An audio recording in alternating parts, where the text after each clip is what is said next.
ஒரு கடைக்கு போனேன். 5 ரூபா பணத்தை எடுத்து கொடுத்தேன். ஒரு தினசரி பத்திரிகையை கேட்டேன். அவர் உடனே அங்கே அடுக்கி வச்சுருந்த பத்திரிகையில் ஒன்று எடுத்து என் கையில் கொடுத்தார். வாங்கிக்கிட்டேன். மீதி பணத்தை எடுத்தார். அதையும் என் கையில் கொடுக்கணும்ல, கொடுக்கல. எதிரில் இருந்த பலகையில் வச்சு எடுத்துக்க சொன்னார். எப்பவும் அவர் அப்படி தான் பண்ணுவார். நானும் எடுத்துக்கிட்டு வந்துடுவேன்.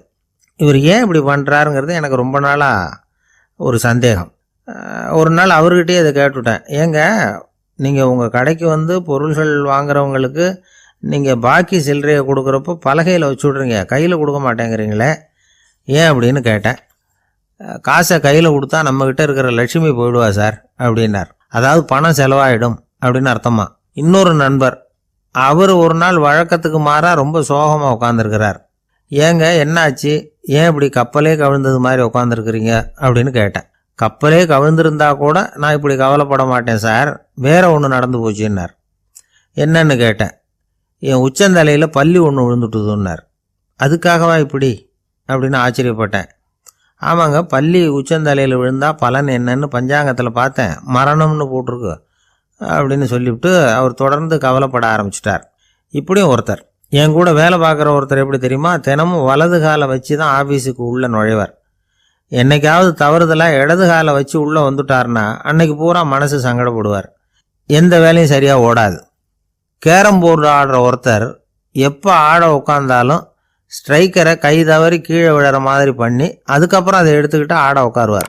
ஏன்னா எப்போவோ ஒரு தடவை நிஜமாகவே அது வந்து கை தவறி கீழே விழுந்துருக்குது. அன்னைக்கு பிரமாதமாக ஜெயிச்சுட்டார். உடனே ஒரு முடிவுக்கு வந்துட்டார், கை தவறுனா லாபம் அப்படின்னு. அதுக்கப்புறம் அதையே பழக்கமாக்கிக்கிட்டார்.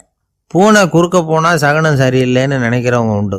ஆனால் ஒருத்தர் எப்படி தெரியுமா, அவர் வெளியில் கிளம்புற சமயம் பக்கத்து வீட்டு ரேடியோவில் மியாவ் மியாவ் பூனை குட்டின்னு பாட்டு சத்தம் கேட்டால் கூட போதும், சகனம் சரியில்லைன்னு பிரயாணத்தை கேன்சல் பண்ணிவிடுவார்.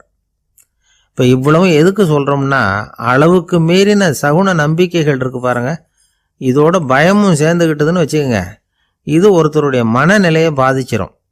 இது வந்து உளவியல் நிபுணர்கள் சொல்கிற கருத்து. வாழ்க்கையே தடுமாற வச்சிரும்.